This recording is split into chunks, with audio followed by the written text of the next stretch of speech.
हिंदू मुस्लिम एकतेचे प्रतीक असलेले बुलढाणा जिल्ह्यातल्या या सैलानी यात्रेची सुरुवात झाली आहे. आपण पाहू शकतो की आजपासून हा सैलानीचा यात्रा सुरू झाली आहे. 119वा हा सैलानीचा उत्सव आहे आणि या ठिकाणी लाखो नारळाच्या होळी घेऊन सैलानी उत्सवाची सुरुवात झालेली आहे आणि पूर्ण चालणार आहे आणि संदर्भ या उत्सवाची सांगता होते. हिंदू मुस्लिम एकतेचं हे प्रतीक आहे. आज होळीचा दिवस आहे आणि होळीच्या दिवशी या ठिकाणी या ठिकाणी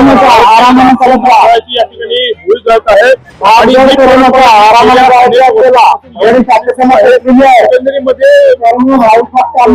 जिल्ह्यातली या ठिकाणी आता होळीचा उत्सव आणि होळीच्या उत्सवापासून ही लाखो नारळाची होळी हा उत्सव सुरू झाला आहे आणि या दिवसापासूनच या सैलानीचा हा जो पूर्ण उत्सव आहे आजपासून सुरू झालेला आहे. लोकसभा मराठीसाठी संदीप शुक्ला, सैलानी, बुलढाणा. लोकशाही मराठी ऐका, पहा, जागरूक रहा.